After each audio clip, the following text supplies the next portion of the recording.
shadows in silence.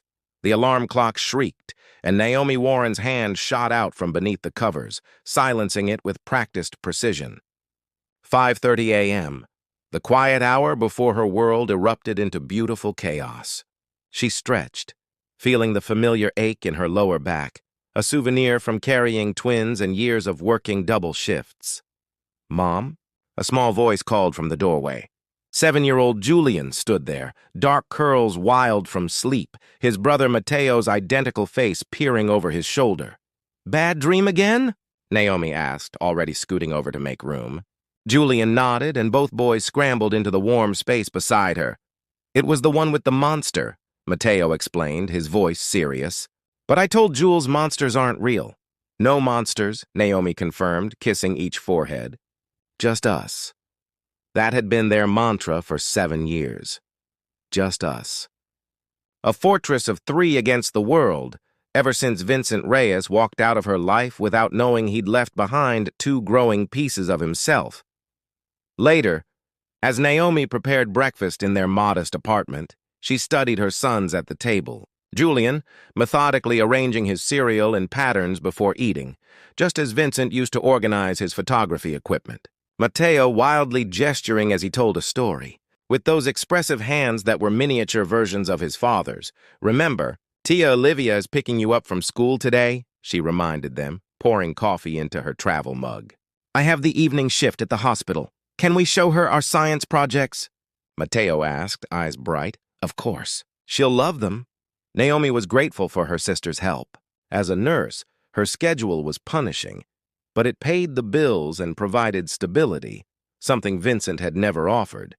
Even before he vanished, at work, between patients, her colleague Delia nudged her. "That new doctor keeps looking at you." "I'm not interested," Naomi replied automatically. "It's been 7 years now. Not every man disappears." But Naomi knew better. The night she discovered her pregnancy, she'd planned to tell Vincent over dinner. Instead, he'd announced his once-in-a-lifetime opportunity to photograph conflict zones overseas. 2 weeks, he promised. She decided to wait until his return to share her news. But 2 weeks became a month, then silence. No calls, no messages. Just a void where promises used to be. By the time she learned he'd taken a prestigious position with an international magazine, she was showing. Pride kept her from reaching out. If he could leave so easily, he didn't deserve to know about her sons, their sons. That evening, helping the twins with homework, Julian asked the question that always pierced her heart. "Why don't we have a dad like Zach does?" Mateo looked up, equally curious but more cautious. Naomi set down her pencil. "Some families are different. Ours is special because it's just us." "But where is he?" Julian persisted. "Did he die?" "No, honey," Naomi said, choosing her words carefully. "Your father, he wasn't ready to be a dad. He had dreams that took him far away. Didn't he want us?" Mateo's voice was small. Naomi gathered them close. "He never knew about you. And that's his loss, because you two are the most amazing boys in the world." That night, after tucking them in, Naomi opened the bottom drawer of her dresser, removing a faded photograph, the only one she'd kept. Vincent stood on a cliff edge, camera raised to his eye, chasing light as always. His dark hair blew wildly, his silhouette sharp against the setting sun. She traced the outline of his face, remembering how it felt to be the center of his focus, to believe she was more important than the perfect shot. How wrong she'd been. Tomorrow was the gallery opening her sister had been insisting she attend, some hotshot photographer exhibiting in town. Naomi had reluctantly agreed, needing a rare night out. Little did she know, fate had finally developed the negative it had been holding for 7 years, and tomorrow, everything would change. The frame of recognition. The Westfield Gallery buzzed with the elegant hum of champagne glasses and sophisticated conversation. Naomi tugged at the hem of her borrowed dress, feeling out of place among the art world elite. Olivia had insisted she wear something other than scrubs for once, practically forcing her into the midnight blue cocktail dress that made her feel both beautiful and exposed. "Relax," Olivia whispered, passing her a flute of champagne. This is exactly what you needed: art, adults, and absolutely no talk of dinosaurs or superheroes. Naomi smiled despite herself. I happen to enjoy discussions about T-Rex anatomy, which is why you're an amazing mother. Olivia looped her arm through her sister's. But tonight, you're just Naomi, the woman. They wandered through the exhibition, a photojournalistic exploration titled Fragments, Lives in Conflict Zones. The black and white photographs were arresting, intimate portraits of resilience amid destruction. Naomi found herself drawn to the raw emotion captured in each frame, the way the photographer somehow preserved dignity in despair. He's brilliant, a nearby woman commented. The way Reyes captures humanity in impossible situations. Naomi froze at the name, her champagne sloshing dangerously close to the rim of her glass.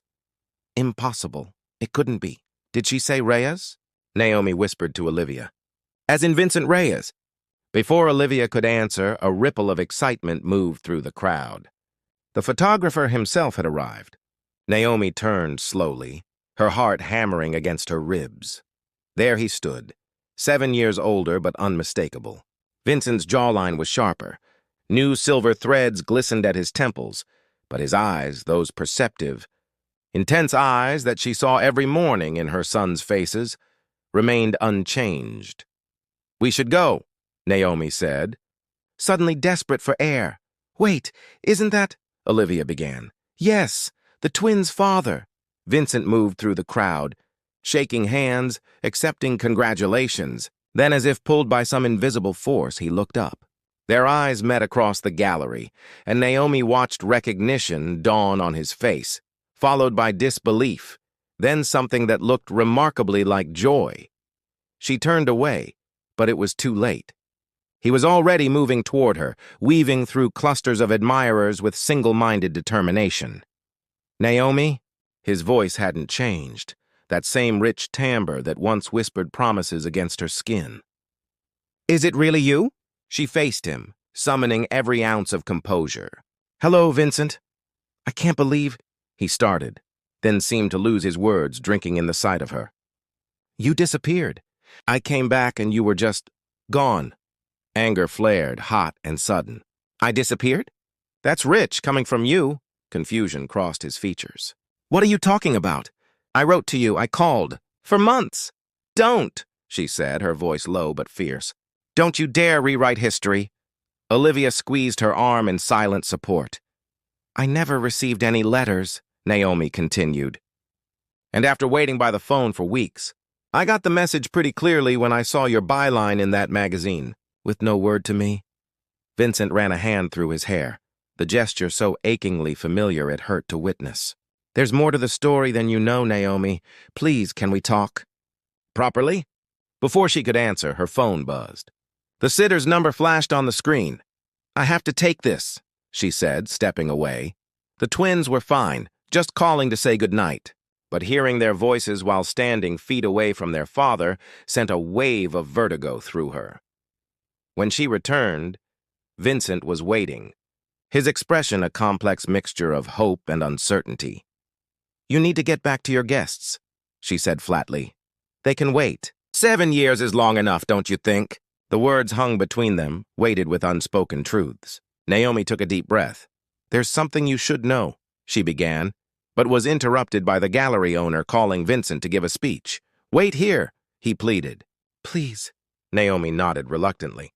As he addressed the crowd, she studied him, the man who had unknowingly fathered her children, who had shaped her life by his absence. In his speech, he spoke of bearing witness to humanity's darkest moments and brightest courage. Was there courage enough between them for what came next? When he finished to enthusiastic applause, he made his way back to her side with determined strides. You were saying? He prompted gently. Naomi met his gaze directly. You have sons, Vincent, twin boys. They're 7. She watched the calculations happen behind his eyes, 7 years since they'd been together. His face drained of color. I have children? He whispered. Julian and Mateo, she said. Pulling out her phone and showing him the lock screen photo, the twins grinning widely, arms around each other in their soccer uniforms. Vincent stared at the image, his hands shaking slightly as he touched the screen. "They have my mother's smile," he said, his voice breaking. "Why didn't you tell me?" "I tried. The night before you left, but you were so excited about your assignment. I decided to wait until you returned. But you never did. Not to me." Vincent's eyes filled with a storm of emotions. "I need to meet them. They're my sons." "It's not that simple," Naomi countered. "You can't just walk into their lives after 7 years and claim fatherhood. I didn't know they existed." His voice rose, drawing curious glances. "And whose fault is that?" she hissed. Vincent looked stricken. "There are things you don't understand about why I couldn't come back when I promised." "Things I need to explain," Olivia intervened. "Perhaps this isn't the place for this conversation." Vincent nodded, pulling a business card from his pocket. "My number, my email. Please, Naomi, I'm staying at the Harborview Hotel for the next month. Whatever you think of me, those boys deserve to know their father." Naomi took the card, her fingers brushing his. The familiar electricity was still there, unwelcome and undeniable. "I'll think about it," she said finally. "That's all I can promise." As they left the gallery, Olivia squeezed her hand. "Are you okay?" Naomi stared at the business card embossed with Vincent's name and the logo of his renowned photography agency. "I've protected them from so much," she whispered. "How do I protect them from this?" Through a child's eyes, the playground bustled with weekend activity. Children swarming over equipment like colorful ants, parents clutching coffee cups while maintaining vigilant watch. Naomi sat on a bench, her knuckles white around her own cup, eyes never leaving the twins as they conquered the climbing structure. Vincent was 10 minutes late. She'd almost convinced herself he wouldn't show when she spotted him approaching, camera bag slung over his shoulder, ever the photographer. "Sorry," he said, slightly breathless. "Taxi driver got lost." Naomi nodded stiffly. After 3 sleepless nights and countless conversations with Olivia, she'd decided the twins deserved to know their father. Gradually, carefully, with boundaries firmly in place. "They don't know who you are yet," she warned. "Today, you're just my old friend." "We'll see how it goes." Disappointment flickered across Vincent's face, but he nodded. "I understand. Thank you for this chance." She called the boys over, watching their curious expressions as they approached. Standing beside Vincent, their shared genetics were unmistakable. The same thoughtful brow, the same long-fingered hands, the dimple appearing in Julian's right cheek as he smiled shyly. "This is my friend Vincent," Naomi explained. "We knew each other a long time ago." "Hey," Vincent said, his voice steady despite the emotion Naomi could see swimming in his eyes. "Your mom has told me what amazing kids you are." Mateo, always the bolder twin, asked, "Are you a stranger?" "Mom says we shouldn't talk to strangers." Vincent knelt to their eye level. "That's good advice. I'm not a stranger to your mom, but I'm new to you. So how about we get to know each other?" Julian peered at the camera bag. "Are you a photographer?" Vincent's face lit up. "I am. Do you like photography?" Julian nodded enthusiastically. "I have a camera my tia Olivia gave me. I like taking pictures of bugs." "Bugs are fascinating subjects," Vincent agreed seriously. "Would you like to see my camera?" For the next hour, Vincent showed Julian his equipment, explaining functions in terms the boy could understand, while Mateo, initially standoffish, gradually joined in, intrigued by the technical aspects. The ice broken, they migrated to the swings, where Vincent pushed them higher than Naomi typically allowed, their squeals of delight piercing the air. Watching them interact was surreal, like witnessing a parallel universe where Vincent had been there all along. He was naturally good with them, patient with Julian's methodical questions and responsive to Mateo's energetic challenges. "Mom, Vincent can do a handstand," Mateo announced, running up to her. "Can you do a handstand?" "Not since college," Naomi smiled, memories of acrobatic beach days with Vincent washing over her. "Your mom could do the best cartwheels," Vincent told them. "She'd do 3 in a row across the sand." The twins looked at her with newfound appreciation. "Show us!" they chorused. "Another time," she laughed, surprised by the lightness she felt. Later, as the twins played tag with other children, Vincent sat beside her. They're incredible, Naomi. Smart, funny, kind. You've done an amazing job.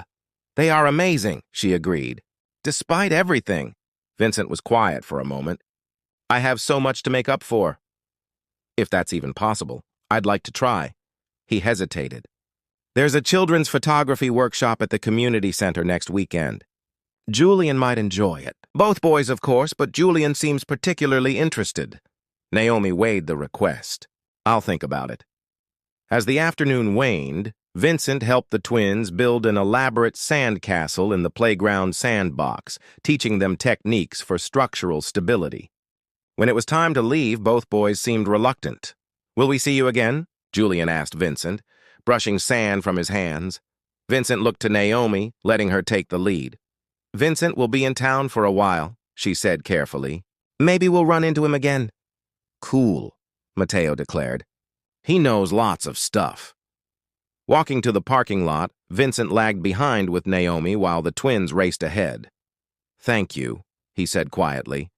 This meant everything to me. They're easy to love, Naomi replied.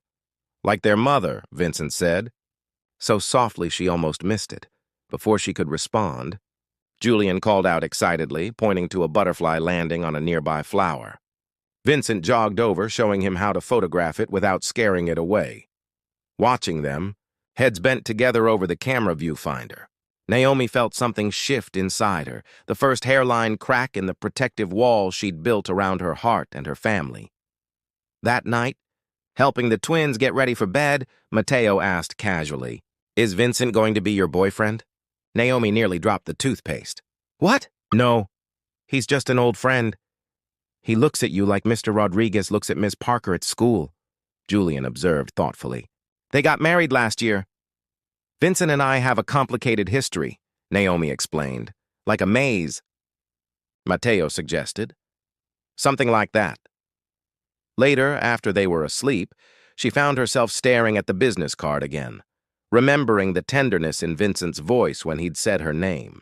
For the first time in 7 years, she allowed herself to wonder, what if things had been different? What if there was more to the story than she knew? With trembling fingers, she typed a message. The boys enjoyed meeting you. There's a photography workshop next weekend. His reply came almost instantly. Yes, Saturday at 10. I could pick them up or meet you there. Whatever you're comfortable with. Naomi stared at the phone for a long time before responding. We'll meet you there. And afterward, maybe we could talk. Really talk. Developing negatives, the coffee shop was quiet in the late afternoon lull. Naomi stirred her latte mechanically, watching Vincent through lowered lashes. The boys were at Olivia's after the photography workshop, which Julian had declared the best day ever. 2 weeks of cautious meetings had evolved into something resembling a routine, with Vincent now a recognized presence in their lives. They asked about you last night, Naomi said, breaking the silence. Mateo wondered why you have the same eyes as them. Vincent set down his espresso.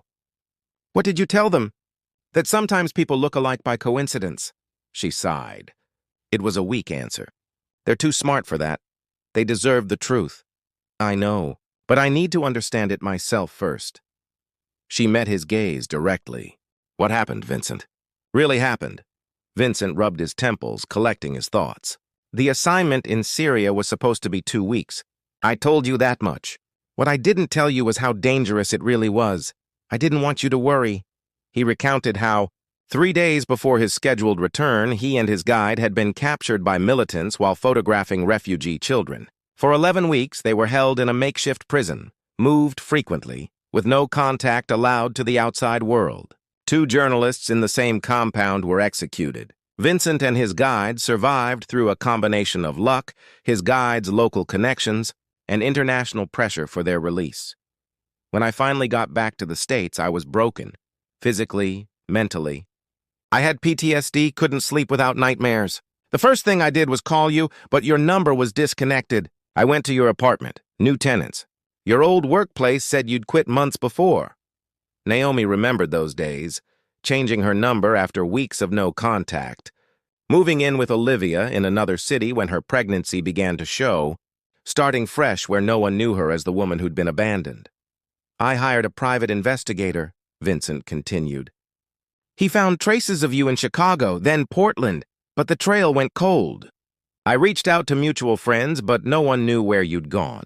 Or if they did, they weren't telling me. Olivia made them promise, Naomi admitted. She thought she was protecting me. I wrote letters to your parents' address.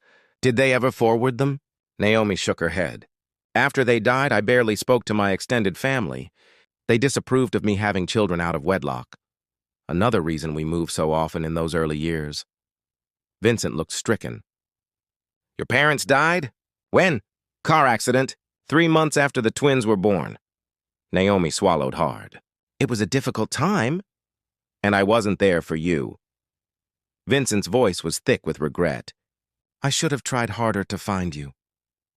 And I should have tried harder to find out what happened to you, Naomi acknowledged. But I was so hurt, so convinced you'd chosen your career over us. Then the babies came, and survival became all that mattered. The magazine, Vincent said suddenly. You mentioned seeing my byline. That's what made you think I'd abandoned you. Naomi nodded. 4 months after you disappeared. A photo essay on Syrian refugees. I thought if you could send photos to a magazine, you could have called me. Vincent's expression darkened. Those photos were from before my capture. My editor published them while I was still being held, hoping the publicity might help secure my release. The realization of their parallel suffering hit Naomi like a physical blow. While she had been struggling through pregnancy alone, believing herself abandoned, Vincent had been fighting for his life, then searching desperately for her.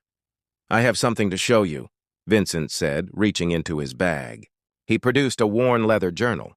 I started this when I was captured. It helped me stay sane.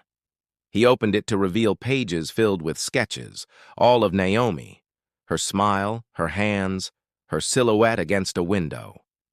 Interspersed were letters he'd written to her, knowing they might never be delivered. You were what kept me alive, he said simply.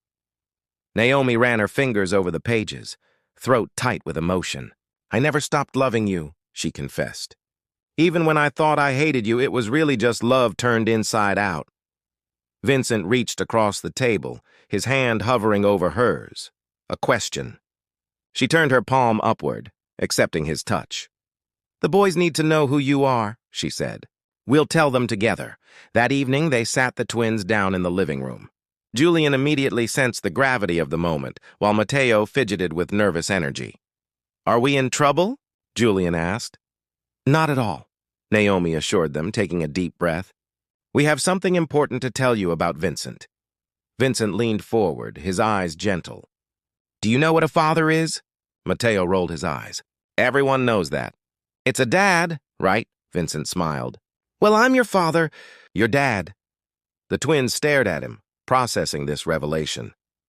But you weren't here, Julian said finally, his voice small. Where were you? Vincent explained a simplified version of what had happened, emphasizing that he hadn't known about them, that he would have been there if he could. So you didn't leave on purpose? Mateo asked, his face scrunched in concentration. Never, Vincent said fiercely. I would never have left if I'd known about you. And I would never have left your mom if I'd had a choice. Do we have to call you Dad now? Julian inquired. You can call me whatever feels right, Vincent answered. Vincent is fine. We have time to figure everything out. Mateo, ever practical, had more immediate concerns. Do you live here now? Will you take us to school sometimes?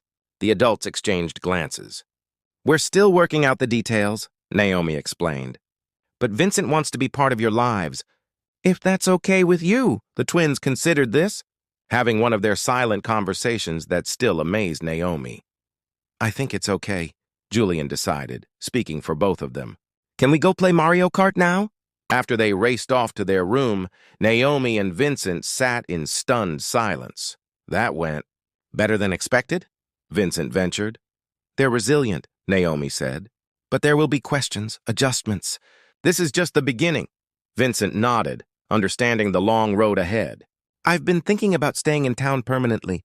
My agency has been after me to open a satellite office on the West Coast. Vincent. Not for you, he clarified quickly.